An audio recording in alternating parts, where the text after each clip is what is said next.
Buenas noches, bienvenidos a esta primera conferencia que organiza el Centro de Estudios de Derecho Constitucional. El presente quiere darles a conocer la propuesta sobre el proceso de amparo por jurados populares, a cargo del doctor Omar Sarr. Por favor, démosle la bienvenida con unos fuertes aplausos.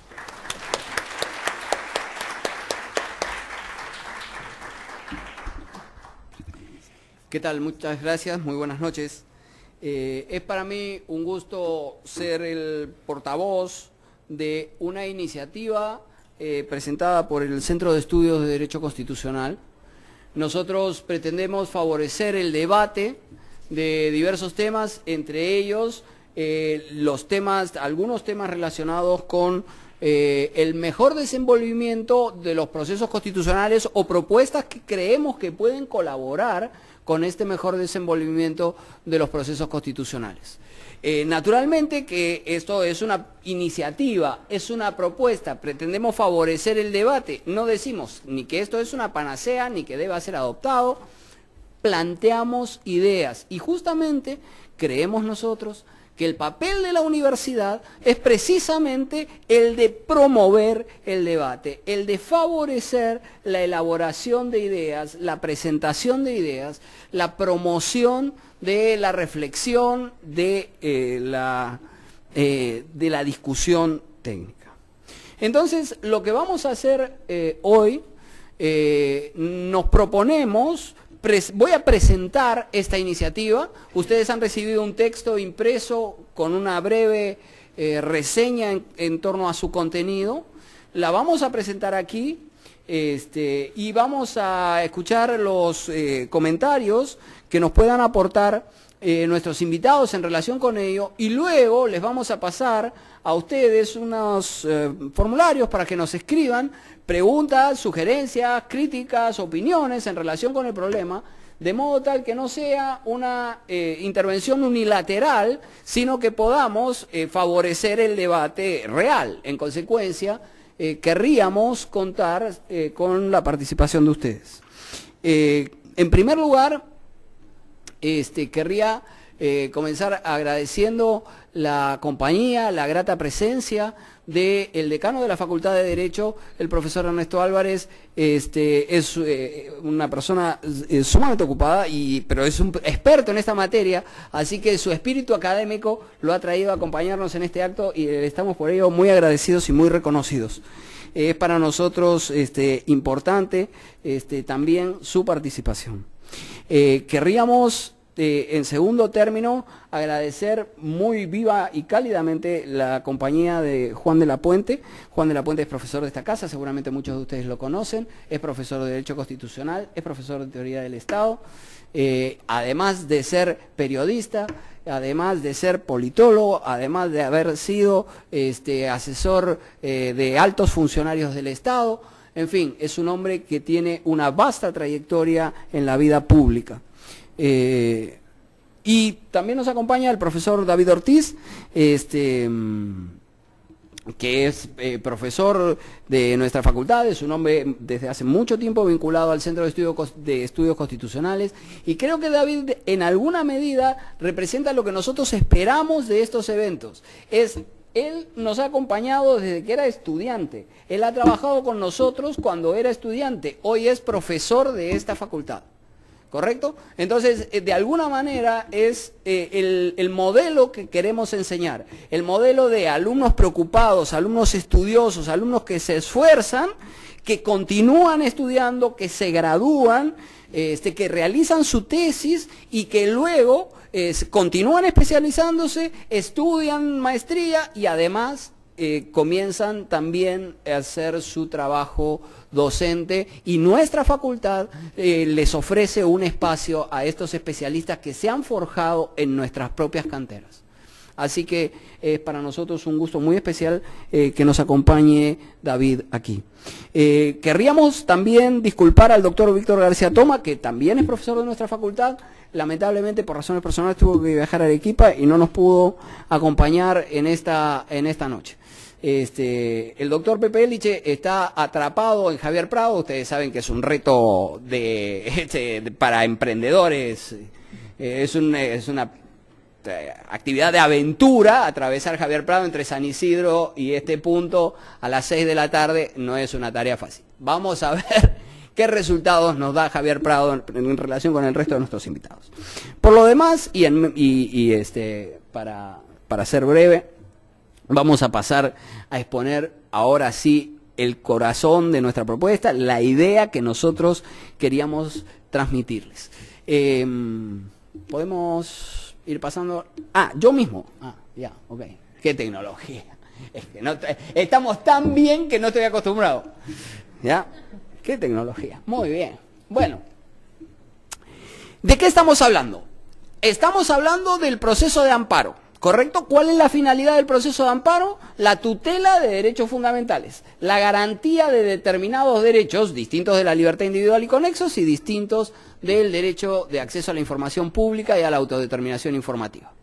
Es decir, muy buena parte del conjunto de los derechos fundamentales son tutelados por la vía del proceso de amparo. ¿Correcto? El proceso de amparo procede, como decíamos antes, para la tutela de determinados derechos fundamentales y la vulneración de esos derechos puede provenir de resoluciones judiciales, de resoluciones administrativas, de resoluciones del Jurado Nacional de Elecciones, ¿correcto? En cualquiera de estos ámbitos puede resultar la vulneración del debido proceso, puede resultar la aplicación de una sanción que resulte desproporcionada. Han sido muy conocidos diversos casos en los que resoluciones legislativas han sido anuladas por el Poder Judicial en el contexto de procesos de amparo. Recordarán seguramente el caso del expresidente García. De lo que se trataba era de la nulidad de la investigación de una comisión. ¿Por qué? Porque entiende que vulnera el debido proceso, porque no es lo mismo ser citado como testigo que como imputado. ¿Correcto? Y la procedencia del amparo no se limita a estos supuestos que hemos mencionado, sino que el artículo 3 del Código Procesal Constitucional establece también que el amparo procede contra actos derivados de la aplicación de una norma legal. El legislador aprueba una norma legal y si la norma legal, como consecuencia de la aplicación de la norma legal, se vulneran derechos fundamentales, entonces procede el amparo. ¿Correcto? Pero no para el control de constitucionalidad de la norma, sino para la evaluación de si la norma vulnera o no, en el caso concreto, derechos fundamentales.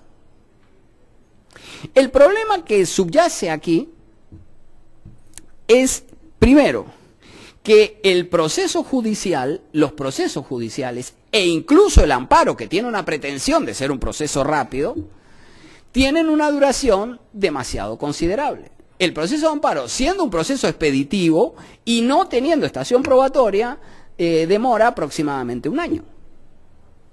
¿Verdad? Así que uno de los primeros problemas que tenemos es el de la duración de los procesos. El segundo es una muy escasa legitimidad de los jueces. Si ustedes revisan las encuestas de evaluación de la gestión de distintos funcionarios y poderes del Estado, la legitimidad, el consenso que genera el Poder Judicial no supera el 10%. Es decir, de cada 10 ciudadanos, solo uno tiene una percepción favorable en relación con el desenvolvimiento de la actividad del Poder Judicial. Así que tenemos un problema con los jueces, que tienen una muy baja legitimidad, porque además de que las decisiones del legislador, la ley, ¿cuál es la legitimidad? ¿De qué depende la legitimidad de la ley? De la soberanía que representa el Congreso, ¿correcto? Es decir, el Congreso, que es representante del pueblo, aprueba la ley sin necesidad de una exposición, de una justificación. No necesita dar cuenta de las razones. El Congreso democráticamente elegido tiene legitimidad para aprobar la ley y no necesita dar razones. Como ustedes verán, las leyes no tienen parte considerativa, ¿se entiende? No tienen fundamentos. ¿Por qué? Porque el legislador no los requiere, porque es el representante del pueblo, él la aprueba por sí. En cambio, las resoluciones judiciales no son solo la parte resolutiva. La legitimidad de la parte resolutiva depende de el razonamiento, de la motivación, del fundamento que los jueces expongan. ¿Se entiende? Entonces, será legítima en la medida en que las consideraciones sobre las que se apoyen reflejen fundada y razonablemente la aplicación del derecho y de la Constitución. Enfrentamos un problema que parte de la doctrina critica. Y por esto esta no es una posición necesariamente pacífica. Parte de la doctrina plantea el siguiente problema. Si aquí debatiéramos sobre temas como el aborto, como la eutanasia, como el matrimonio de personas del mismo sexo, ¿ustedes sienten que estaríamos todos de acuerdo? No, ¿verdad? Está claro que habría quienes son más conservadores, que tienen una opinión más restrictiva en torno a estos temas, otros quienes crean que la mujer tiene derecho a decidir sobre su propio cuerpo y que en consecuencia no hay ninguna razón para imponerle llevar a cabo el embarazo, y otros que desde una perspectiva contraria dirán, no, se trata de la vida de un ser y en consecuencia puede disponer de su cuerpo, pero de lo que no puede disponer es de la vida de una persona distinta, porque la persona es tal desde el momento de la concepción, lo que revela también una posición ideológica. Entonces, ¿dónde se resuelve en el Estado democrático esta controversia de distintas posiciones que tenemos? Pues el legislador las traduce en la norma, ¿se entiende? El legislador representativo de la diversidad ideológica nacional, porque los congresistas se eligen en relación con la proporción de votos de la población, entonces revelan la diversidad ideológica nacional. La pregunta que se hace parte de la doctrina y que de alguna manera es el sustrato de esta propuesta es ¿por qué razón los jueces podrían dejar de aplicar la ley que el legislador democrático aplicó, aun cuando sea sobre su interpretación respecto de la restricción de derechos fundamentales?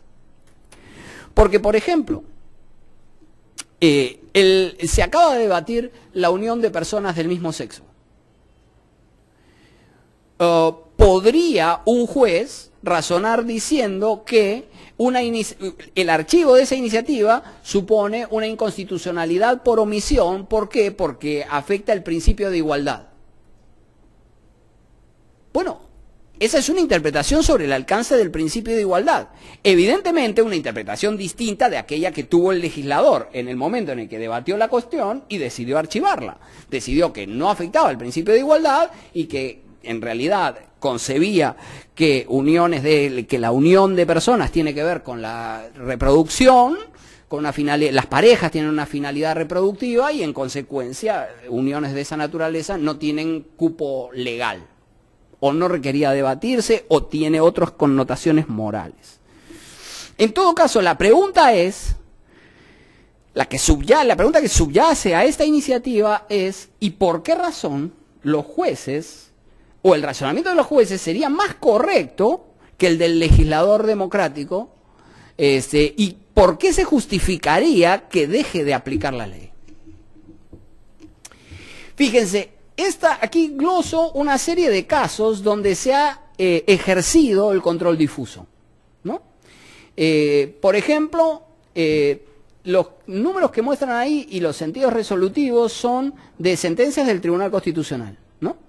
Por ejemplo, se examinó por la vía del proceso de amparo presuntas vulneraciones en las que incurrían las leyes 28.193 y 28.320 respecto de la caja del pescador.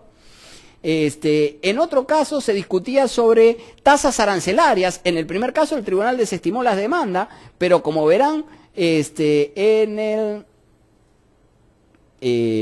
el cuarto, también respecto de tasas arancelarias, porque lo del cemento se discutió 2 veces, el tribunal declaró fundada la demanda. En consecuencia, inaplica, correcto, ejerce el control difuso, inaplica el arancel, en ese caso aprobado por el Poder Ejecutivo. La aprobación de tasas arancelarias es una facultad expresamente reconocida por el artículo 118 a favor de la administración.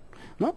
Y tienen otros casos en los que se debatió la aplicación o inaplicación de normas, como por ejemplo la apertura a la competencia del ferrocarril a Machu Picchu, el consumo de bebidas alcohólicas durante la Semana Santa en la ciudad de Huancayo, ¿correcto? Es decir, la Municipalidad Provincial de Huancayo aprobó una ordenanza que proscribía la venta de bebidas alcohólicas. Quien presentó la demanda, como ustedes se imaginarán, era una discoteca de nombre que merece ser glosado, Taj Mahal. ¿Ya? Taj Mahal, y así ese es el demandante, Taj Mahal, plantea su demanda diciendo quienes sostienen la ordenanza pretenden imponerme su creencia religiosa a mí, que expendo bebidas alcohólicas y que manejo un local de entretenimiento. ¿Se entiende? Es decir, en este caso el juez y por último el Tribunal Constitucional no ejercieron el control difuso, pero de hecho podría haber sucedido. La pregunta ¿es legítimo que suceda? ¿Podría el tribunal o los jueces o el Poder Judicial decidir sobre esa controversia? ¿Por qué razón sería más legítima la decisión judicial que la decisión política, que la decisión de los representantes, de quienes tienen alguna función legislativa?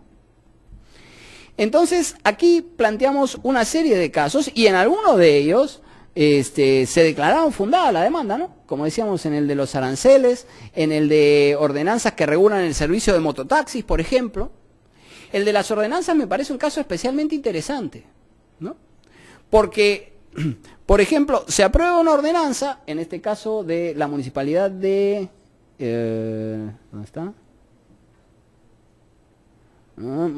No dice, pero... de una municipalidad de... Tarma, no estoy seguro, en fin, un distrito regula el transporte urbano y entre ellos el transporte de mototaxis. Se plantea una demanda de amparo, el tribunal acaba declarando fundada la demanda e inaplicando la regulación que el municipio decidió para el transporte urbano. Nosotros, lo que nos inquieta es cuál es la razón que justifica la preferencia por el pronunciamiento judicial. ¿Por qué razón el órgano que cierra el sistema, la interpretación, la última palabra la tendrá un órgano jurisdiccional y no el propio legislador democrático? ¿Se entiende cuál es el tema? Lo que nos preguntamos es, ¿por qué razón, para casos como los que hemos planteado, no sería legítimo preguntarles a los interesados directos en el asunto? Por darles un ejemplo, la Municipalidad Metropolitana de Lima, mediante una ordenanza, decidió que debía convertirse el mercado de la Parada en un parque. Y su decisión estaba apoyada en unas razones de salubridad, de orden, de higiene, de seguridad. Tenía una serie de fundamentos, tenía una serie de razones. Sin embargo, como es obvio, esta decisión, la aplicación de esta ordenanza, repercutía sobre determinados derechos de los comerciantes, de la libertad de comercio, la libertad de trabajo, la libertad de empresa. Tenemos allí un conflicto entre derechos, ¿correcto? Tenemos, por un lado, una finalidad legítima de la ordenanza y por el otro lado tenemos unos derechos con los que la ordenanza colisiona. La pregunta que hacemos es, ¿quién debe resolver esa controversia? Y la respuesta que nosotros damos es, creemos que esa controversia podría ser decidida por jurados populares. Esto es decir, la controversia relacionada con la ordenanza de la Municipalidad de Lima sobre el convertir la Parada en un parque, ¿por qué no preguntárselo a los vecinos de Lima Metropolitana? ¿Se entiende? Es decir, preguntarle directamente al titular de la soberanía, ahora ya sin intermediarios. ¿Se entiende? eliminar el problema de legitimidad democrática que acusábamos en los jueces y además tratar de enfrentar la falta de celeridad y la escasa legitimidad. ¿Cómo hacerlo? ¿Cómo resolver por jurados? Bueno, la técnica de decidir controversias por jurados no es una técnica que nosotros hayamos inventado, como es evidente, ¿verdad? Es decir, quienes hayan visto películas de procesos judiciales norteamericanos habrán visto a los jurados decidiendo, en aquel caso, sobre los hechos de la controversia, sobre la responsabilidad penal del sujeto o no, ¿verdad? Así que ahí tienen un caso. Hay otros antecedentes. En la Grecia antigua tenían también decisiones adoptadas por jurados populares, propuestas vinculadas con el amparo, incluso se han debatido en el constitucionalismo mexicano, el constitucionalismo argentino, que tiene en la Constitución el juicio por jurados, también se encuentra debatiendo iniciativas de esta naturaleza. Así que tampoco es una cosa que estemos en este momento descubriendo la pólvora. No descubrimos la pólvora, pero sí damos una novedad que hasta ahora no se ha discutido en nuestro medio. Es una iniciativa desde esta perspectiva novedosa, nuestra propuesta de que se debata por jurados. ¿Y cómo funcionaría? ¿Cómo operar el mecanismo?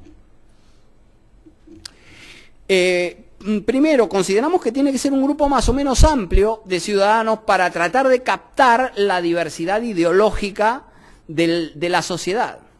1. Y 2, creemos que la selección debe ser por sorteo realizado por el RENIEC, respetando las cuotas de género, es decir, el porcentaje de mujeres y de hombres, y eventualmente la composición de poblaciones nativas o pueblos originarios o indígenas, que se toman en cuenta a la hora de realizar, por ejemplo, las elecciones regionales, por ejemplo, tienen cuotas de género y también cuotas de comunidades nativas en el caso donde estas existen. Así que respetando estas cuotas, para que la idea es que sea un grupo en alguna medida representativo. ¿Cómo debe deliberar el jurado? Pues nuestra idea es la de que el jurado debe asistir a la exposición de las partes y naturalmente las partes deben tener una sensibilidad como para explicar del modo más sencillo posible, como para explicarle al señor de la calle cuál es la controversia y cuál es la importancia constitucional de su perspectiva. Y una vez expuestos los argumentos de las partes al jurado, el jurado debe deliberar en privado. Y deliberará en torno a los argumentos de las partes. ¿Sí? La municipalidad dice que la ordenanza es legítima porque persigue esta y esta finalidad, ¿correcto? Y que estas finalidades son importantes y que suponen una intervención de menor importancia en derechos como la libertad de comercio, como la libertad de trabajo, etc. Claro, la otra parte argumentará lo contrario. Y allí tienen las razones en torno a las que deliberar, ¿correcto? El jurado creemos que podría deliberar en torno a las razones esgrimidas por las partes. ¿Y cómo decidir, cómo adoptar la decisión del jurado? Por una votación secreta y por mayoría simple. Entonces, nosotros proponemos una composición plural por asociación con el Parlamento, con la cantidad de parlamentarios. Por ejemplo, proponíamos, si se trata de una norma de alcance nacional, en esta propuesta que ustedes tienen aquí, si se trata de una norma de alcance nacional, proponíamos que fueran 131 jurados, ¿correcto? Es decir, por asociación con la cantidad de parlamentarios. Y si se tratara de normas de alcance local, proponíamos que fuera la mitad. Entonces, lo que querríamos es, para focalizar un poco la propuesta, es resumirla como mostramos aquí. Lo primero, además creemos que la revisión del caso por jurados debería constituir una opción para el demandante. ¿Y por qué una opción para el demandante? Porque, ¿qué pasa si se trata de derechos de minorías? Si los derechos de las minorías los sometemos a referéndum, pues entonces las minorías está claro que nunca van a tener derechos. ¿Se entiende? Entonces, si se trata de minorías, a la minoría no le va a convenir el jurado popular. ¿Se entiende? Al demandante no le va a convenir el jurado popular. Entonces, para casos como ese, creemos que debe ser optativo el mecanismo. Cuando se trate de una norma legal, a opción del demandante. Si el demandante lo considera conveniente para su interés, resolverlo por jurados. Y si no, resolverlo por la vía judicial ordinaria. Creemos que debe constituir una opción para el demandante la de recurrir a los jurados populares. Y estos jurados deben resolver las controversias en las que se alegue la vulneración de un derecho derivado de la aplicación de normas legales. Porque no estamos pensando en todo tipo de procesos de amparo resueltos por jurado, sino como nuestro problema, el problema que inspira la propuesta es la legitimidad de el amparo contra normas y de la legitimidad de los jueces para dejar de aplicar la ley. Entonces, lo que nos preguntamos es por qué razón no podrían decidirlo los ciudadanos, ¿correcto? Y plantear su demanda de amparo cuando la vulneración provenga de una norma legal, repito, ante un jurado popular. Y claro, lo que decide el jurado no es la constitucionalidad o inconstitucionalidad de la ordenanza, o de la ley, o de la norma legal. No es eso lo que se decide en el proceso de amparo. Lo que se decide es si hubo la vulneración de un derecho o no, ¿correcto? Entonces lo que decidirá el jurado será si las razones del órgano emisor de la norma pesan a su criterio más que las esgrimidas por el demandante o viceversa. Si cree que las del demandante pesan más, estimará la demanda y decidirá la inaplicación de la norma. Efectivamente, entonces, lo que la iniciativa propone es que los amparos contra normas legales sean decididos por jurados populares. Decíamos antes, en cuanto a la composición del jurado, jurados elegidos por sorteo, manteniendo la proporción de hombres y mujeres, la proporción de género y de comunidades originarias. 130 o 60, 131 o 65, de acuerdo al tipo de norma sometida a control, integrada por un número considerable de personas para tratar de captar la diversidad, diversidad ideológica, y la decisión del jurado se adoptaría por mayoría simple de los miembros del mismo, ¿no? Y claro, como la decisión sería una decisión popular, esa decisión sería inapelable, ¿correcto? Esa decisión sería una decisión definitiva.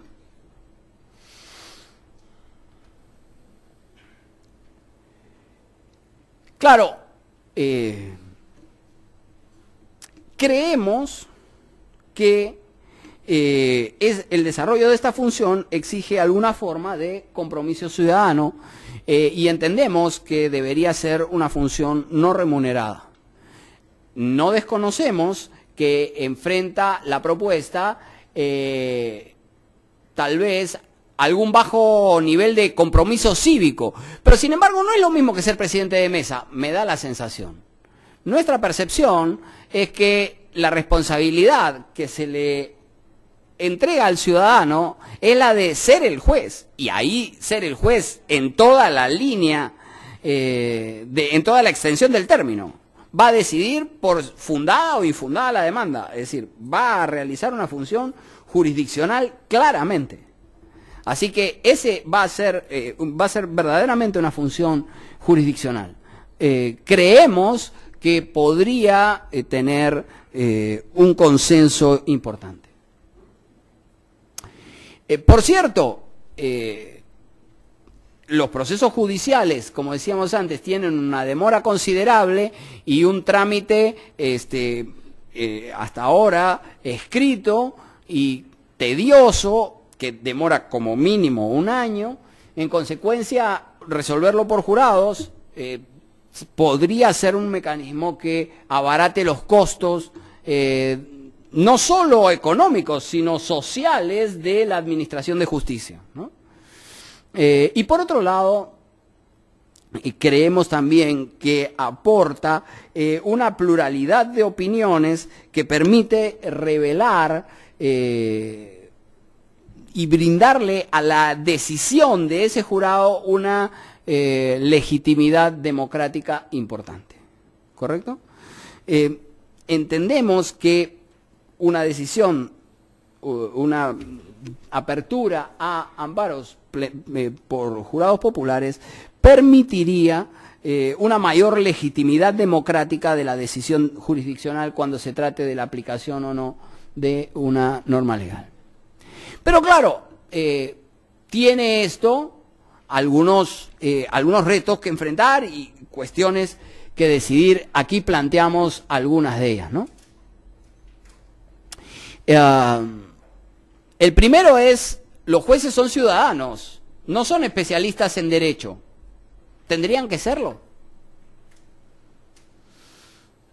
Bueno, las decisiones técnicas de los jueces tienen una legitimidad tan baja que empezamos dudando de que deba serlo necesariamente. Además, si usted a vecinos le explica qué es lo que quiere hacer con el parque, ¿no cree que tienen una opinión y que pueden entender con claridad las razones por las que una medida es adecuada o no? Me parece que podría ser una posibilidad. No me parece indispensable que deba seleccionarse exclusivamente a aquellos que tengan algún tipo de formación técnica o abogados o estudios de algún nivel. No creo. ¿Serían muchos procesos? ¿Sería una gran cantidad? ¿Habría jurados sesionando por todos lados a todas las horas? Los amparos contra normas legales, porque no estamos planteando todos los procesos de amparo. Procesos de amparos hay cientos de miles, pero no estamos hablando de todos los amparos, estamos hablando de una especificidad del proceso de amparo, que es el amparo contra normas legales, cuando la vulneración proviene no de una resolución judicial, no de una decisión administrativa, no de una resolución del jurado, sino de una norma legal. Entonces, creemos que la cantidad sería pequeña y manejable. ¿Cómo instalar el jurado? ¿Cuál es la asistencia necesaria? Pues deben asistir todos. Entonces habría que eventualmente establecer un mecanismo de suplentes para completar la cantidad. Se necesitaría reunir la cantidad. ¿Cómo manejar la deliberación? Creo que el propio jurado, como sucede en el sistema norteamericano, ¿no? El propio jurado no tiene una pauta de quién habla primero, no hay un presidente, no hay un jefe, nada, se delibera horizontalmente, se intercambia opiniones, obviamente siempre habrá alguien que liderará de alguna manera una posición u otra, pero esto, a diferencia de aquello, no tiene que acabar en la unanimidad. Aquí se admiten posiciones, se discuten posiciones y se vota una decisión definitiva.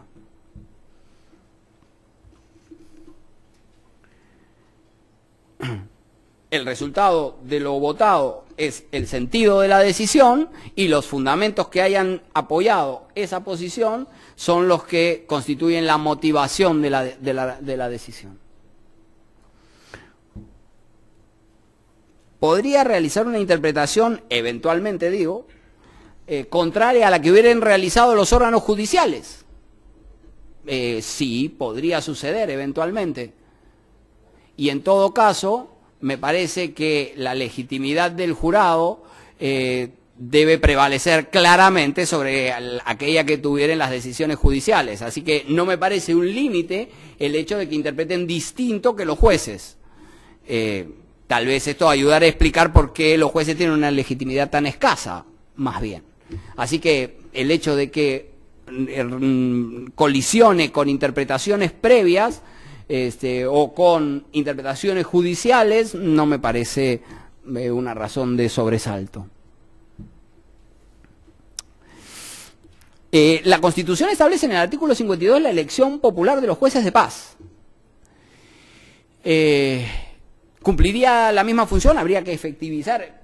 bueno, la primera respuesta sería los jueces de paz no conocen de los procesos de amparo, así que esa no sería una solución aplicable al amparo porque el amparo no se resuelve en esa instancia, sino se resuelve más bien ante los juzgados especializados. Y en todo caso, no acabaría de resolver el problema de la legitimidad de origen, ¿no?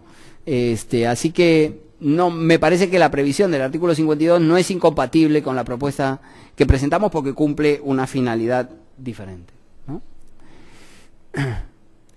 El ejercicio del control difuso por parte de los jueces tiene un requisito adicional, tanto en la Ley Orgánica del Poder Judicial como en el Código Procesal Constitucional, que es la elevación en consulta a la Sala Constitucional y Social de la Corte Suprema.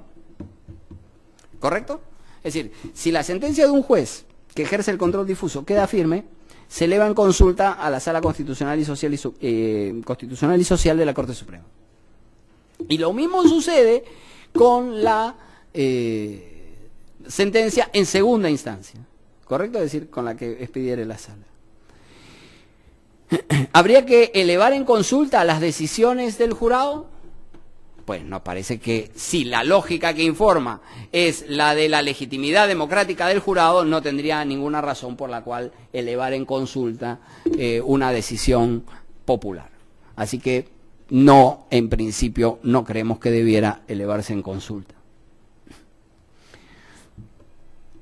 Otro tema es quién resuelve las incidencias procesales que pudieran presentarse en relación con la admisibilidad de la demanda, su procedencia. Pues creemos que la demanda debería presentarse, como hasta hoy, ante los juzgados especializados. Y el juzgado debe admitir la demanda. Y admitida la demanda, pues si la parte demandante optó por ser que la decisión sea adoptada por jurados, pues esa decisión se adoptará por jurados. Entonces, el cambio estaría en la autoridad que decide la controversia, no ante quien se presenta, no ante quien tiene la competencia para conocer de la demanda de amparo. En principio, la propuesta es la de que la demanda sea admitida por los jueces constitucionales y decidida por jurado si es que el demandante planteó esa opción. En fin, repito, es una idea novedosa, así que como toda idea novedosa va a requerir un proceso de elaboración, de crítica, de debate. Eventualmente puede suceder que lleguemos a la conclusión de que tal vez no sea la mejor idea, no estoy seguro. Creo que es una idea posible, creo que es una idea viable, creo que es una idea deseable. Pero justamente para tener respuesta a estas preguntas respecto de lo que yo creo, es que va a ser muy importante escuchar las opiniones del maestro Juan de la Puente, del profesor David Ortiz y también sus propias opiniones. Muchísimas gracias, muy amables. ¿Quién sigue? Donde ustedes quieran. ¿Él empieza? Ok. Le damos el uso de la palabra entonces al distinguido profesor y maestro de esta casa, el doctor Juan de la Puente Mejía. Recíbanlo con un aplauso, por favor.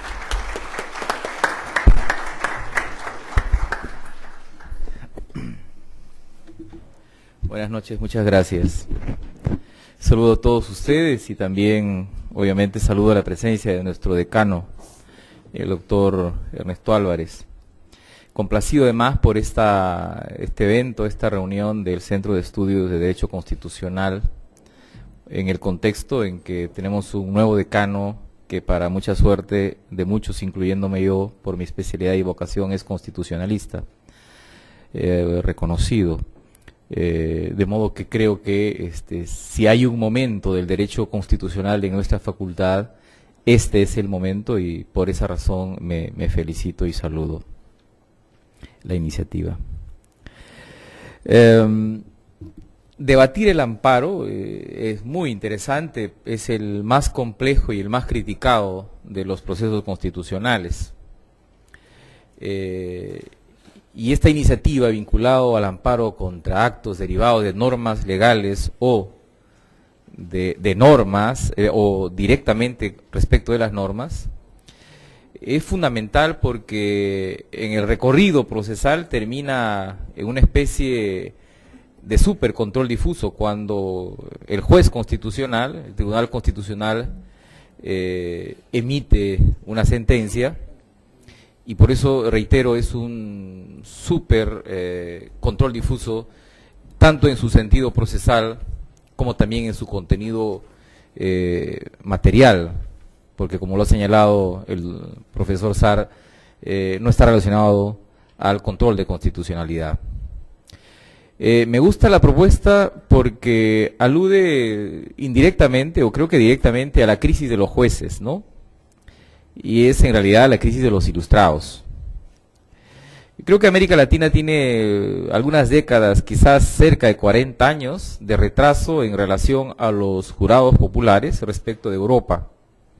Salvo los cambios que se produjeron en Colombia en 1971 y una reciente incorporación de jurados en la actividad jurisdiccional de Córdoba, una de las provincias argentinas. En principio, en términos doctrinarios, me parece muy útil volver al soberano cuando se trata de cautelar derechos fundamentales, tomando además en consideración que en nuestro modelo de amparo protege una cantidad apreciable de derechos fundamentales, de 24, según establece el Código Procesal Constitucional. Ahora, como ha señalado el doctor Saar, esto es complicado, básicamente porque hay una tradición antijurados o que desconfía mucho de los jurados en América Latina y específicamente en el Perú. No es el caso de Europa, donde ha tenido vicisitudes, pero ha sido repuesto, de modo que la Unión Europea tiene, excepto de Holanda, un conjunto de países que en distintas modalidades administra justicia a través de jurados populares. De manera que la vieja idea que a veces se vende en las aulas universitarias de que el jurado es un prototipo inglés es absolutamente obsoleto, porque hay tantos modelos de jurado y con tantas tradiciones que en realidad es una especialidad misma en la administración de justicia la vocación al asunto de los jurados. Quizás tiene que ver esta lejanía del concepto jurados respecto de nuestros estudios de la historia constitucional y derecho constitucional, que toma de manera crítica y muy a la ligera los orígenes de los jurados en las ciudades-estado de Grecia, porque en la mayor época de auge democrático en Grecia se creía efectivamente que el pueblo podía juzgar directamente a las personas. Sin embargo, alguna vez se lo comenté a mis alumnos, ese pueblo sabio cometió por lo menos dos grandes errores, ¿no? Primero fue la condena a muerte ¿de quién? De Sócrates. Y luego el destierro del historiador y la estratega más importante de Atenas, Temístocles. Y esto está ligado a otra modalidad de aplicación de un control social, como lo es también la legitimidad planteada en el proyecto del doctor Sar, con el ostracismo, que es una forma de legalidad instalada en Grecia en su momento de mayor esplendor, allá por los años 487 a.C., mediante el cual se apartaba 5 o 10 años de la ciudad, ¿no? Se le desterraba a quien consideraba un potencial enemigo del Estado y de la sociedad sin que necesariamente haya cometido actos punibles a efectos de ese señalamiento. Por ejemplo, registra la historia que 6.000 miembros de la Asamblea ateniense, ¿no? Desterraron a Hiparco. ¿Y cuál era el riesgo de Hiparco? Su visión ideológica autoritaria que quería restaurar en ese momento en Atenas, ¿no? Una tiranía.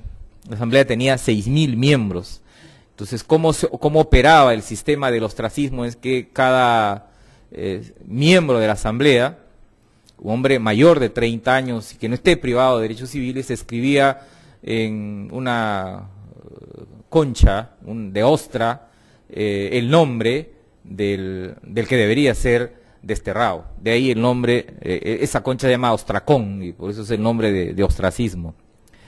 No era una pena, ¿no?, sino una forma de control social, y en eso recupero la visión del proyecto, porque además inclusive no había debate, ¿no?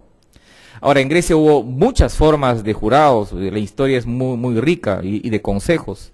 Uno de ellos, por ejemplo, es la Volué, que es precisamente el que condena a muerte a Sócrates.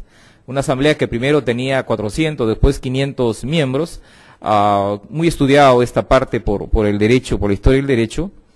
Y esta Volué, repito, es el que condena a Sócrates, aunque de manera específica y aún inexplicable en ese momento no tenía 500, sino que 501 miembros. Por la muerte de Sócrates votan 280 y en contra 221. Entonces, con una mayoría absoluta, Sócrates es condenado a muerte.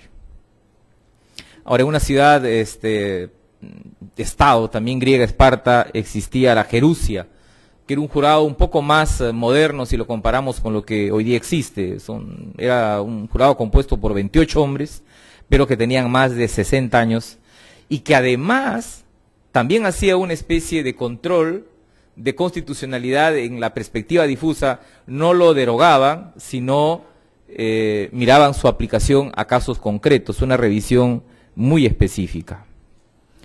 Ahora, los jurados cayeron obviamente en desuso, pero en la época moderna fueron recuperados por la democracia, especialmente después de la Revolución Francesa, porque habían permanecido siglos constreñidos básicamente a la experiencia inglesa.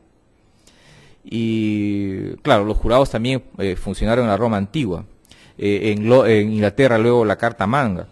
Pero luego de la Revolución Francesa se empezó a usar el concepto de jurados en varios países de Europa. Y hay varios modelos de jurados. Y por lo menos recuerdo 3, el puro, el mixto y el otro que es el esvinado. Ahora, el mundo fuera de América Latina tiene una admiración por los jurados. En España, la Constitución de 1978 establece lo siguiente, leo textualmente el artículo: los ciudadanos podrán ejercer la acción popular y participar en la administración de justicia mediante la institución del jurado, en la forma y con respecto a aquellos procesos penales que la ley determine, así como en los tribunales consuetudinarios y tradicionales. Luego, posteriormente, una ley de desarrollo constitucional, dictado me parece que en 1982, señala que el derecho a administrar, señala que es un derecho la administración de justicia a través de jurados. Y reitero que salvo el caso de Holanda, el resto de países de la Unión Europea se maneja en alguna forma de la administración de justicia a través de jurados. Ahora, en todas estas experiencias se mantiene la esencia del jurado griego y bueno, también del jurado inglés, es decir, miembros seleccionados al azar con determinadas características ciudadanas. Pero paralelamente en América Latina es hegemónica la idea de que entre las funciones del Estado, la más especializada debería ser la administración de justicia y deberían ser realizadas por magistrados. A pesar de eso, en los orígenes de la independencia, en México, me parece que la Constitución de 1820 señala la existencia de jurados para mirar las violaciones a la ley, revisar las violaciones a la ley de imprenta. Y a través de algunas décadas, México ha contado con jurados populares para 3 situaciones: delitos de imprenta, la de delitos comunes y de delitos oficiales. Y en Colombia, desde 1971, se establece un mecanismo de jurado que se conoce como juzgados superiores y conocen ciertos delitos: el aborto, el homicidio, la difamación, que en el modelo colombiano se llama infamia, la falsedad genérica, entre otros. Y en este país ha prevalecido, digamos, de mejor modo esta idea de jurado. Ahora primero era con 9, ahora los jurados son con 6. Brasil tiene, en algunos casos, jurados para ciertos delitos, tanto en su legislación nacional como en la legislación estatal. Pero no se aplica digamos, el mandato jurídico. Eso es lo que pasa con Argentina. Desde las primeras constituciones, Argentina tiene el mandato de hacer jurados, pero hay una tendencia, hay una resistencia. Incluso tengo la impresión, no tengo mayores datos, que la presidenta Cristina Kirchner había planteado concretar esto a nivel nacional, y solo tenemos el caso de Córdoba, que ha establecido el mecanismo de jurados para juzgamiento de determinadas cuestiones. Ahora, yo entiendo, entrando en materia, que la propuesta del profesor Sar y del Centro de Estudios Constitucionales es muy sugerente, porque reitero, creo que en los últimos 40 años para adelante, más aún con el desarrollo y la consolidación de la Unión Europea, los jurados se han generalizado en Europa con un buen registro y con una bajísima tasa de error judicial. Hay que considerar que en Europa conviven los dos sistemas, el common law y el derecho románico germánico, y de algún modo la forma de unificar, de hermanar estos dos modelos distintos es el sistema de jurados.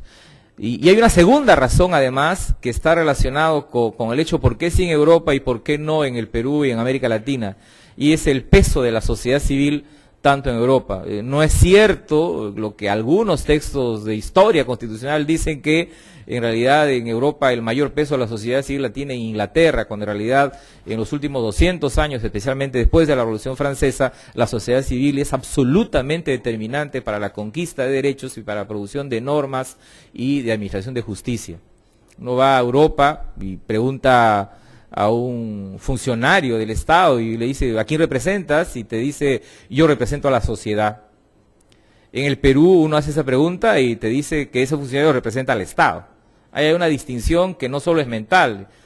Conté a mis alumnos una anécdota o a varios de varias preguntas que hice, incluso una vez con un presidente que yo trabajé, con el cual fui su asesor, le pregunté, ¿tú representas al Estado, a la sociedad? Y él me dijo, bueno, yo represento al Estado, ustedes más o menos sabrán de quién estoy hablando.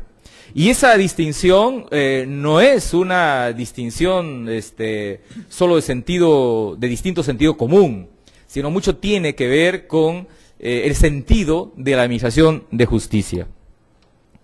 Por lo tanto, la propuesta que plantea el profesor Sar me parece muy interesante, porque pone en otra dimensión esta enorme tensión y creciente tensión entre la legitimidad y la justicia, ¿no? Del cual, digamos, la objeción democrática es, a cual se refiere en el proyecto del doctor Sar, es, digamos, un elemento central, válido a desarrollar. Tiene razón el profesor Sar cuando señala que nuestro sistema carece de medios para contener decisiones estimatorias de segundo grado del Poder Judicial o la del mismo Tribunal Constitucional, porque muchas de ellas han provocado debate y la crítica del público. Aun cuando yo creo que el Tribunal Constitucional ha trabajado muy bien, ¿no? O ha sido muy ponderado, por no ser tan optimista, pero ha sido muy ponderado en la apreciación, en ese supercontrol difuso respecto a amparos contra normas legales o respecto de actos a propósito de la aplicación de normas legales.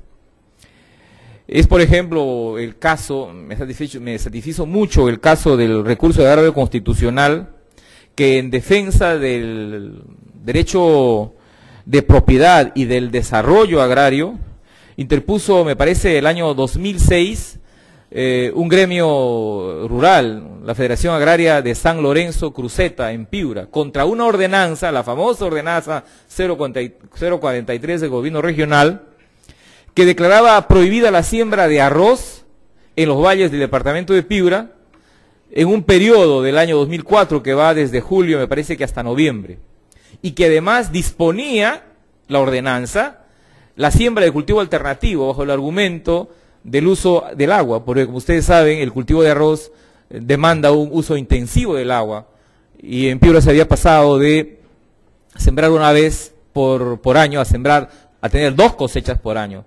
Y entonces, en base a consultas técnicas, el gobierno regional dictó una ordenanza que los recurrentes señalaron que violaba, 1, su derecho a la propiedad, 2, su derecho al trabajo, en este momento recuerdo, y también el derecho al desarrollo agrario, que como ustedes saben es un derecho constitucional o deriva de una mención constitucional de desarrollo preferente del agro señalada en la carta vigente.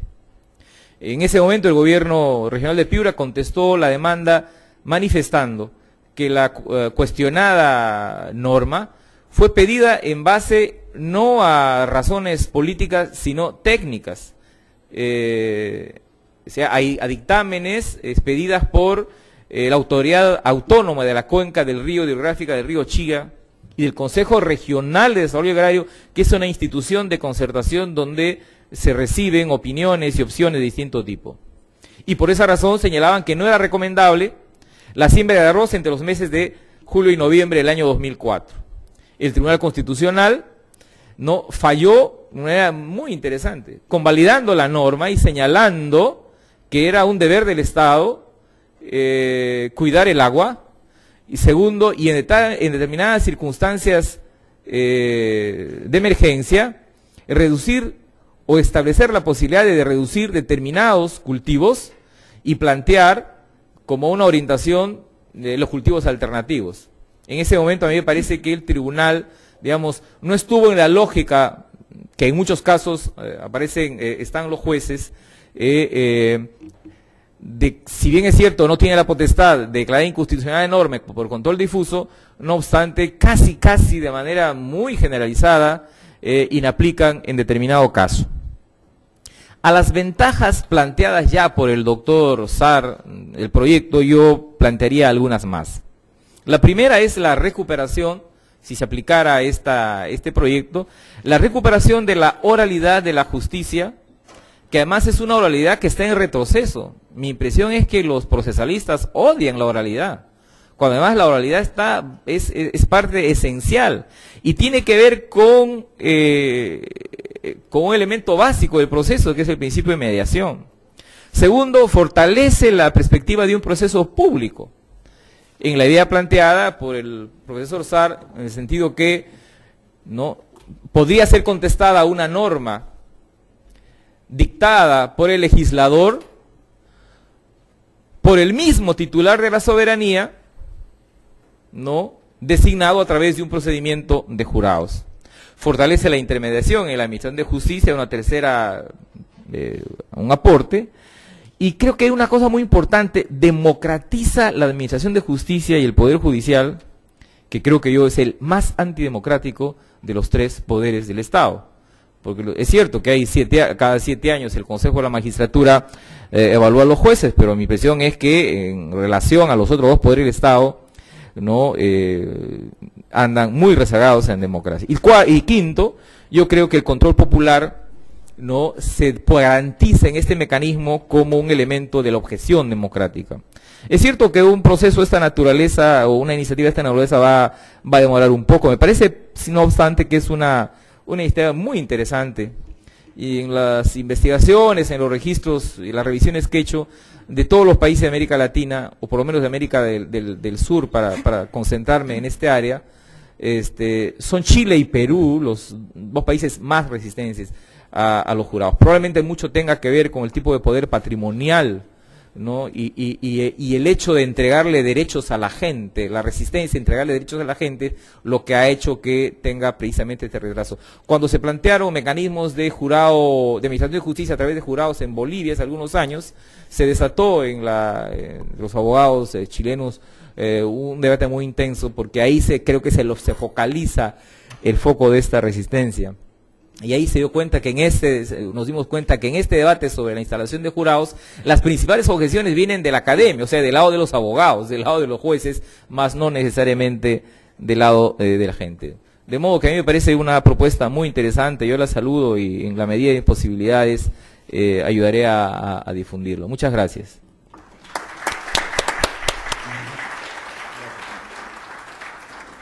Agradecemos la ilustrada, muy bien informada Juan de la Puente Mejía.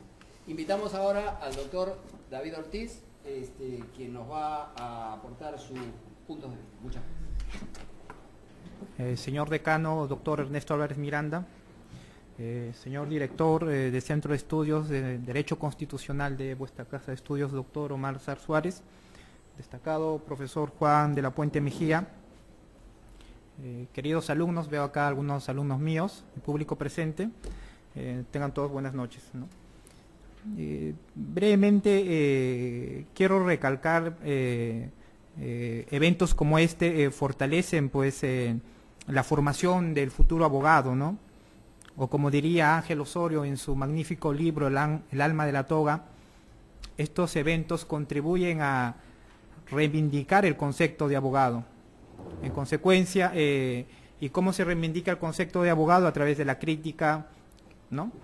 Y crítica que de repente el doctor Domingo García Belaúnde en un importante trabajo introductorio que hace al profesor Luis Castillo Córdoba en su libro El Tribunal Constitucional y su dinámica jurisprudencial señala: la ausencia de espíritu crítico en el mundo académico es lo mismo que el silencio en la dictadura, porque cuando no existe espíritu crítico solamente tenemos la voz del amo. En consecuencia, yo felicito al Centro de Estudios de Derecho Constitucional de esta Casa de Estudios por esta importante labor.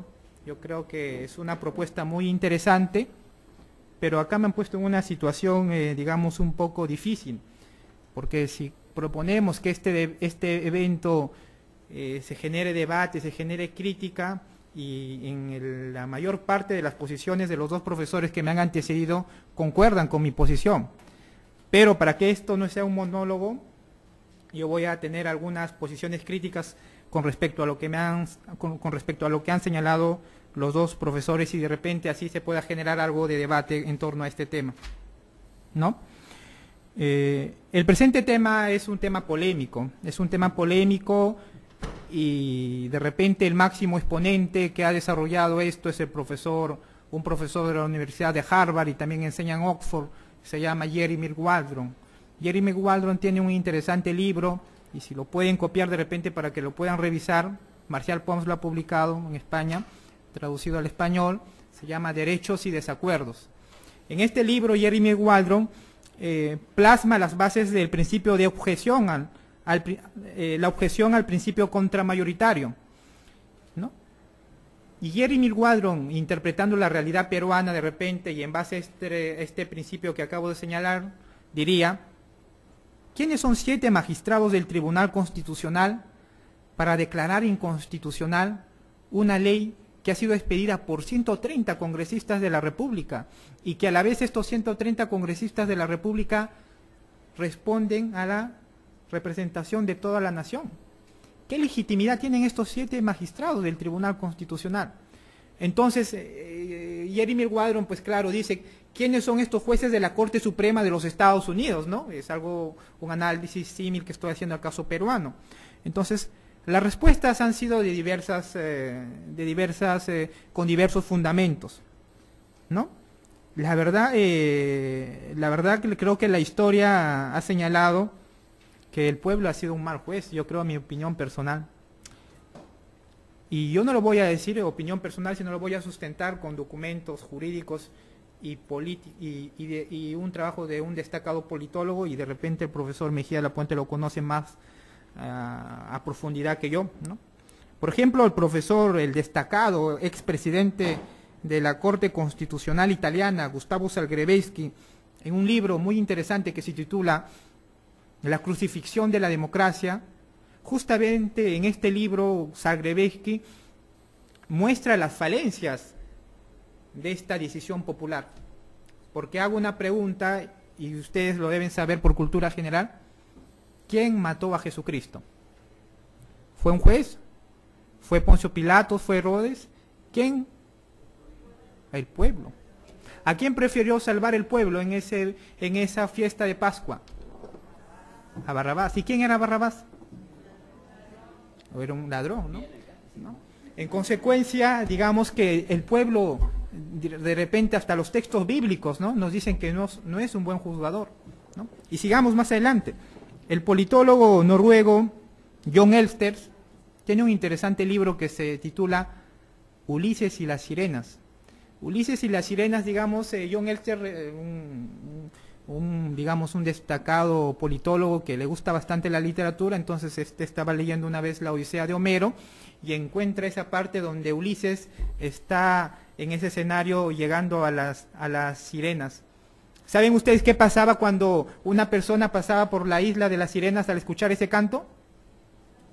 Lo que sucede siempre con las sirenas. Nos quedamos encantados, ¿no? Escuchar los cantos de las sirenas. Entonces inmediatamente nos quedamos encantados y hacemos todo lo que nos dicen las sirenas. Y de repente nos quedamos en esa isla y nos olvidamos cuál es nuestra función principal, ¿no? Entonces John Elster analiza eso y lo aplica al caso en concreto, lo que estamos analizando ahora. ¿Qué es lo que pasa? Que dice, ¿qué es lo que pide Ulises a sus soldados?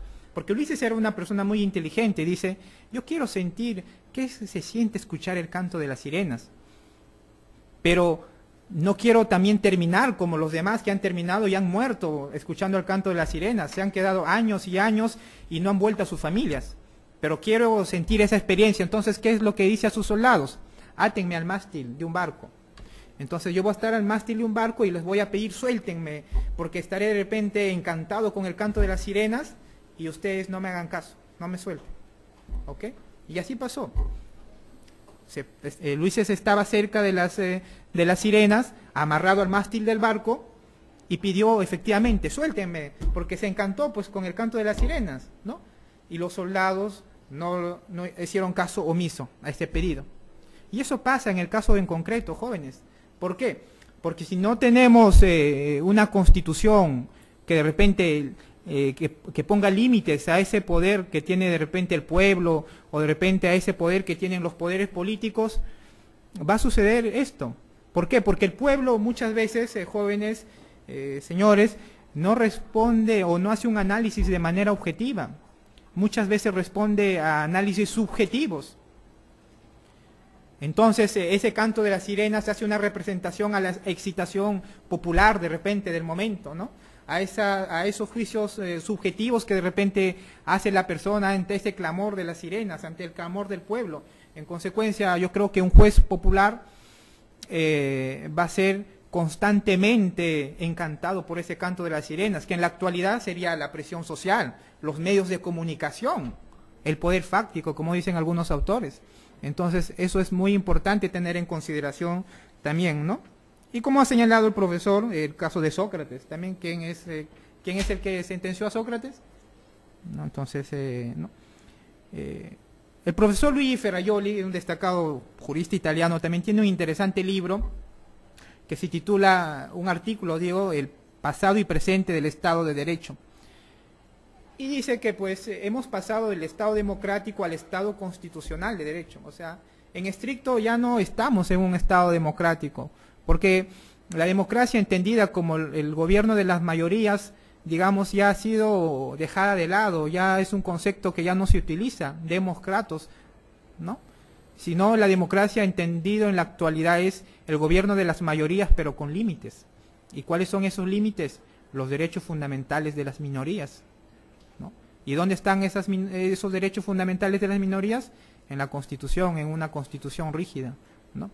Entonces, ¿por qué? Porque si nos tomamos tan literal ese concepto de democracia tradicional, la democracia es el gobierno de las mayorías, no vamos a terminar en algo bueno, sino vamos a terminar en una tiranía de la mayoría. Yo creo que tampoco vamos a llegar a ese aspecto, ¿no? A ese sentido, ¿no? Lo que se señala en este importante proyecto, yo estoy haciendo solamente para hacer crítica, para generar debate, por si acaso. Entonces, no es que digamos que el proyecto del profesor no sirve, sino yo estoy de acuerdo con este proyecto, ¿no? Si no es que quiero generar debate, porque si no esto se va a volver un monólogo, ¿no? Entonces, tengan en cuenta esto, profesor, y yo estoy de acuerdo con el debate, ¿no? Con la propuesta, ¿no?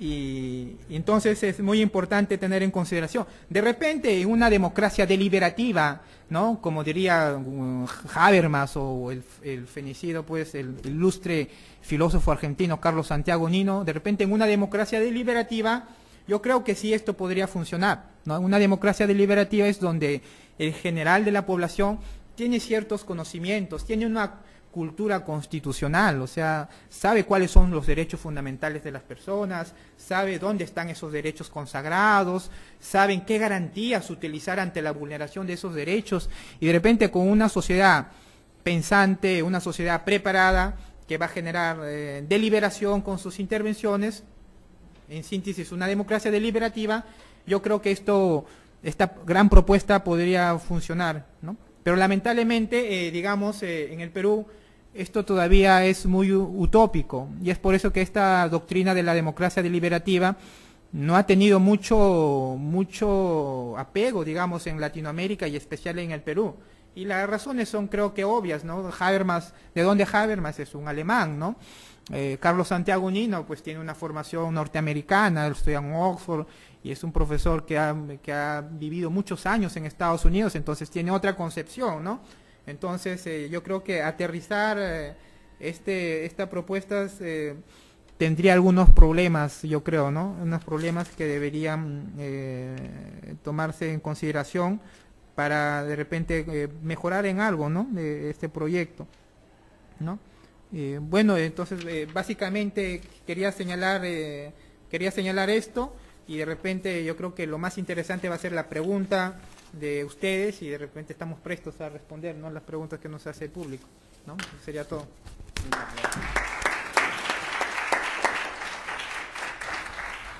Nosotros nunca dijimos que esta era una propuesta cerrada,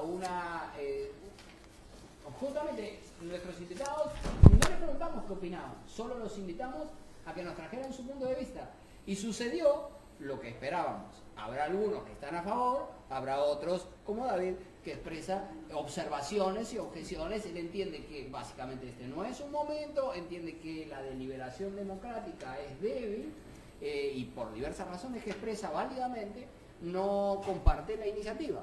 ¿Tienen las preguntas? Si alguna pregunta más quieren hacerle llegar aquí a Bruno, que gentilmente nos ayuda. Voy a leer todas las preguntas y luego, para abreviar, ¿no?, leo todas las preguntas que recogimos y recojo las opiniones de ustedes. Eventualmente pongo mi cuchara. Muchas gracias. A ver, ¿no peligra el derecho a resoluciones coherentemente motivadas? Entonces, la primera pregunta tiene una preocupación relacionada con la motivación de las decisiones del jurado. Segunda pregunta. ¿Cómo se desarrollaría o cómo se desarrollará el proceso de deliberación? ¿Será de gran complejidad por la cantidad de jurados? ¿Cómo podrían deliberar 130 personas conjuntamente? ¿O 60? Y agrega una segunda pregunta. ¿Cómo se escogerá a los jurados por cuota al ser miembro de un pueblo indígena si el censo del RENIEC está totalmente desfasado? Bueno. ¿No sería inadecuado el dar mayor poder al pueblo sin un grave? A ver, trata de traducir esto mientras voy leyendo, mientras leo la que sigue. Sí, son estudiantes de medicina, ¿no? En fin. ¿Debe la decisión ser tomada por la mayoría simple? ¿No se podría optar por el sistema de la decisión unánime, al estilo del sistema de los jurados penales de los Estados Unidos? ¿En dónde queda la confianza en la representatividad y en los órganos jurisdiccionales, siendo estos los idóneos para resolver los casos planteados? ¿Llegaste a alguna conclusión? Esto sí está difícil. A ver, el doctor de la Puente y sus dotes de adivinación. Sigue con una pregunta más. ¿No sería inadecuado el dar mayor poder al pueblo? Este ha sido mi alumno, este lo conozco yo. De por ahí es esa, por ahí. No sería inadecuado dar mayor poder al pueblo sin un previo asesoramiento, sin intermediarios, causando que la subjetividad se desate entre los mismos jurados. Ya, eso dicen. Por la idoneidad del razonamiento de los jurados. Sí, me parece. Dicha propuesta de jurado popular no ayudaría a extender la corrupción que actualmente permanece en la administración pública y se concentra en los grupos políticos. Dice, debería tomarse en cuenta que al no existir un pago por integrar dicha asamblea, los integrantes pueden ser persuadidos por terceros. Tomando en cuenta el precedente del Tribunal Constitucional en Lizana Puelles, al pretender delegar la decisión al jurado, ¿no se va contra el entendido de que la argumentación constitucional es el mejor recurso de legitimación y persuasión? ¿Se podría definir a los jurados populares como participación ciudadana con legitimidad? ¿Sus resoluciones tendrían relevancia legal? Con relación al número de jurados, se ha tomado en cuenta el número de congresistas, pero hasta el día de hoy se sigue cuestionando la representatividad de este número, comparando con otros países. ¿Resultará bien constituir un criterio, el número, sobre esa base que aún plantea dudas? El doctor de la Puente mencionó como una de las ventajas el control popular como objeción democrática, pero ¿no considera que la sociedad peruana es fácilmente influenciada por diversos medios? Para hacer una reforma al sistema judicial, ¿se tendría que realizar alguna reforma constitucional? Y, por último, ¿es factible un tribunal constitucional en Argentina a futuro?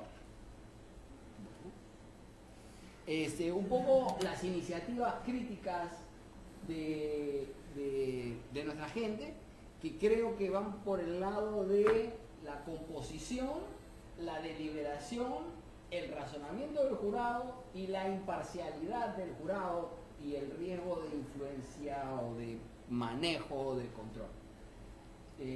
Empezamos en el orden que... Yo encuentro al auditorio un poco escéptico y el grueso de las, yo no diría resistencias, sino objeciones, curiosamente se refiere a la aparente discapacidad jurídica de la sociedad y de los ciudadanos. Eso me parece un error a mí. ¿Quién ha matado más? ¿Los jueces o los pueblos? Obviamente los jueces. El error penal en el Perú, ¿cuánto es? Por lo menos un 30%. El error anglosajón es 5%, menos. Y aún así se registran casos, obviamente, graves, ¿no? De manera, la discusión sobre la infalibilidad de los jueces versus la falibilidad o de los pueblos, me parece que no tiene sentido. Es obviamente, absolutamente claro que los pueblos se equivocan menos que los jueces, ¿no? Sobre todo en el Perú. La motivación y los jurados. Entonces dice, si un requisito de una resolución requiere estar motivada, ¿cómo se resuelve esa pretensión constitucional? Señalada 3 veces en el texto vigente. Bueno, yo creo que cuando se habla de motivación no es sinónimo de un argumento escrito, ¿no? Solo en un caso la Constitución dice escrita y motivada. Pero aquí estamos hablando de una cosa muy específica. Probablemente esto tendría en algún momento que pasar quizás por una reforma constitucional para instalar el proyecto planteado por el doctor Sar. Pero la idea que subyace en la necesidad de la motivación de las acciones judiciales, en realidad es que haya razones y haya argumentos. Y eso creo que tranquilamente puede ser oral. ¿Cómo pueden debatir 60 o 120 personas? Sí, pues es complicado. Quizás es un arreglo que yo podría hacer ahí al proyecto, es discutir más la cantidad del jurado, de los miembros del jurado. No he visto en otras experiencias del mundo salvo la bulé y la asamblea al cual me referí, una cantidad tan grande de personas que deliberen. Claro, yo sé que lo hacen en función del número de congresistas que son los aptos para dar una ley. Pero también habría que tener en cuenta que cuando las leyes en el Congreso no se aprueban por unanimidad, las leyes en el Congreso se aprueban, o las decisiones del Congreso tienen tres tipos de votación. Ustedes saben cuáles son las 3 votaciones que hay en el Parlamento. Uno es mayoría simple, la otra la calificada y la tercera la absoluta. De manera que no hay leyes por unanimidad. Ahora, otra pregunta planteada, ¿tendría que ser unánime? No necesariamente. Hay modelos en que no se requiere unanimidad en jurados. Es vasto el sistema de jurados que existe en el mundo. Y hay jurados mixtos, donde una parte de la decisión la toma el jurado y finalmente el juez dice otra, lo complementa. O sea, tampoco congelemos la visión. Ahora, esta tensión entre la idoneidad y la subjetividad es muy importante, pero también existe en los jueces, ¿no? ¿Por qué la Constitución protege la reserva de conciencia de una persona que lleva a los tribunales? Porque evidentemente parte de la presunción que el que dicta justicia tiene una subjetividad. Si a mí me juzga un juez que es un miembro del Opus Dei y me pregunta, ¿usted qué cosa es? Yo soy agnóstico, ya me fregué. Entonces la Constitución establece ahí previsiones. Entonces la idea de que el juez es objetivo y el jurado es subjetivo, me parece que tampoco es real. En todo caso, yo no establecería una contradicción entre la idoneidad y subjetividad. La subjetividad también podría ser un acicate poderoso para esforzarnos en la búsqueda de la razón. Famoso es el caso que además es reflejado en una película norteamericana de cómo las corporaciones del tabaco se dedican a mirar la historia de los miembros del jurado que van a ver una causa, ¿no? Y evidentemente encuentran a personas que han tenido una hermana o un pariente que murió por cáncer al pulmón, y entonces van recusando y tumbando uno al jurado, porque también existe el mecanismo de la recusación del jurado. De modo que la formación del jurado, digamos, es una formación que está sujeta a varios procedimientos, incluyendo el de la recusación. Se compran los jurados. La corrupción, ¿no es cierto? Miren, yo por donde vengo, yo soy huanuqueño, mi padre siempre me contaba lo bien que operaban en el Perú, y yo creo que siguen operando los jueces de paz no letrados en las zonas rurales o en aquellos lugares donde obviamente no hay jueces de paz letrados. Y probablemente hace unos 40 o 50 años, que era cuando mi padre me contaba, él mismo fue en algún momento juez de paz no letrado, ahí no hay posibilidades es decir, hay que darle confianza también a la sociedad. Y hay que entender que la sociedad civil también tiene mecanismos de vigilancia respecto no solo ya del poder, me refiero al Ejecutivo y Legislativo, sino también respecto del Poder Judicial, que es una forma de participación, sí, me enriquece mucho. Yo diría que así como el artículo 31 de la Constitución señala esta especie de mixtura y matrimonio, ¿no?, entre las formas de la democracia directa y la democracia representativa, termina esta democracia directa mejorando la democracia representativa. Yo llevaría esto a la idea de que el sistema de jurados es una fórmula de justicia directa, como lo señalé en mi intervención, donde en algún momento crucial, cuando se trata de defender derechos fundamentales o cautelarlos, no se vuelve donde el soberano. Ahora, ¿cómo los jurados se abstraen del juicio mediático? Es bien complicado, ¿no?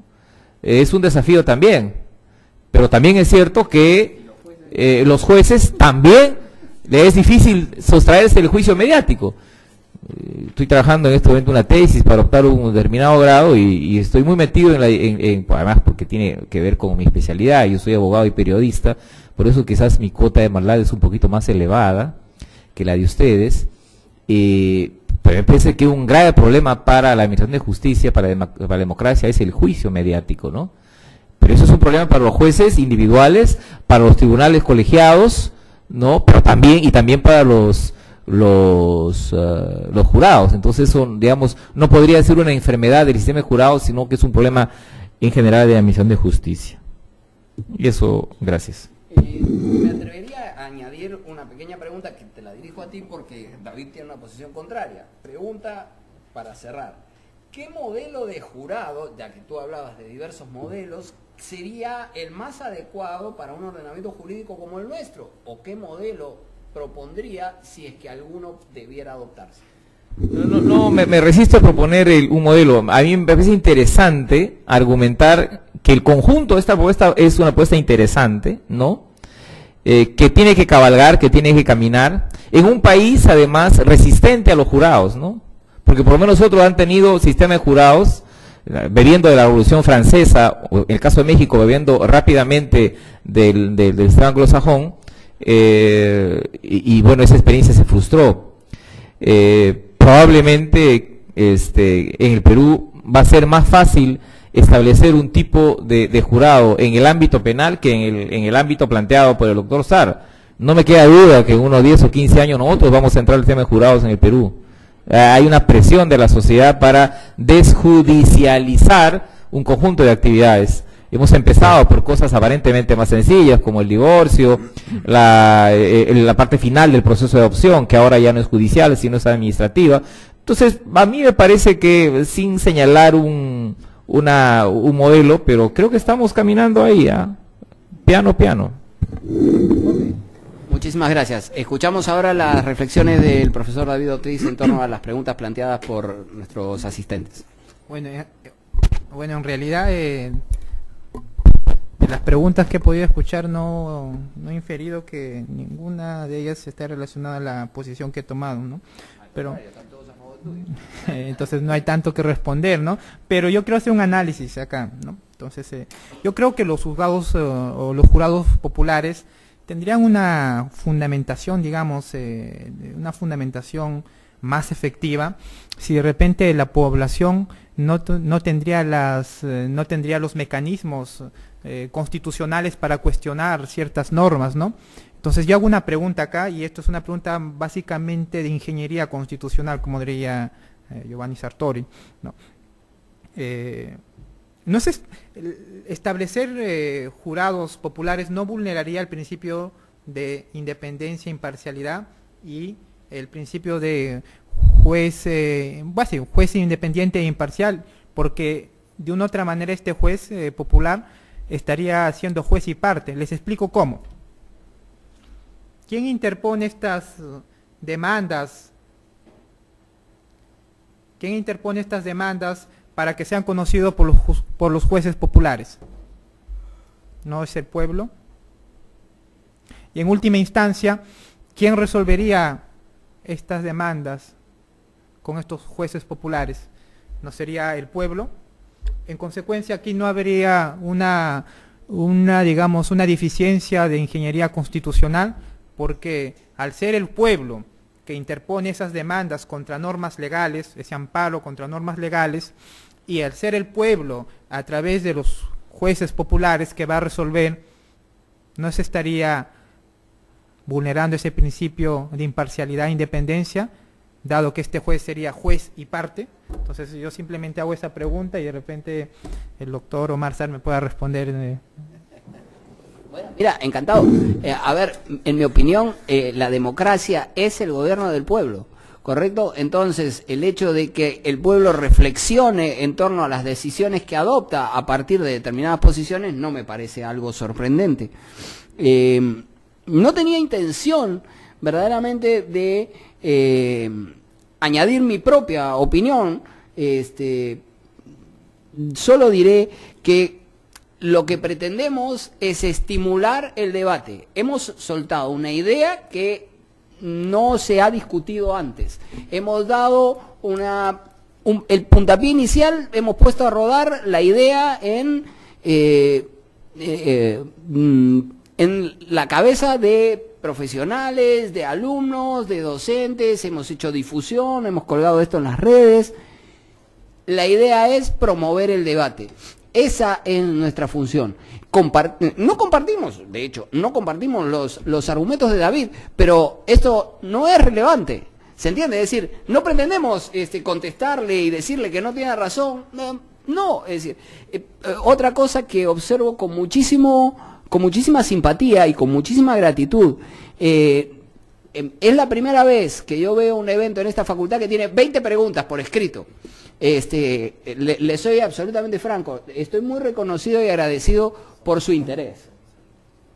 Son los alumnos del doctor de la Puente que requiere parte del crédito. El doctor exige parte del crédito en la... Sí, y prometió algún tipo de evaluación. La mayoría son exalumnos. Exalumnos, ya. Es decir, que no hay coerción. No hay coerción, es legítimo. Es decir, es un crédito natural. Aplauso para el doctor de la Puente.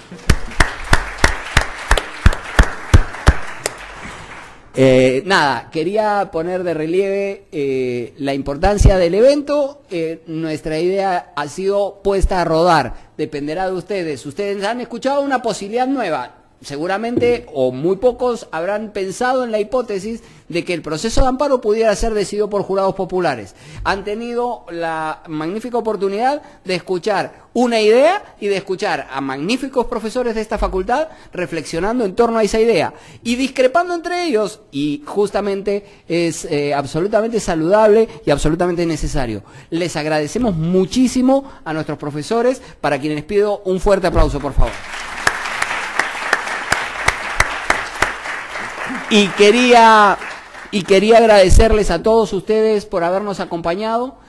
Observamos con especial simpatía a aquellos alumnos que se esfuerzan, que participan, que se suman a eventos académicos, eventualmente quitándoselo al estudio de las materias, de los controles que haya mañana, de las tareas que haya que hacer, de la vida social, de la vida familiar. Pero la actividad académica exige esos esfuerzos. Y de alguna manera los profesores que nos acompañan son el reflejo de ese esfuerzo. Y confiamos en continuar con nuevas generaciones de profesores sanmartinianos que reflexionen sobre estos temas. Señores, nada más. Muchísimas gracias. Muy agradecidos por su compañía.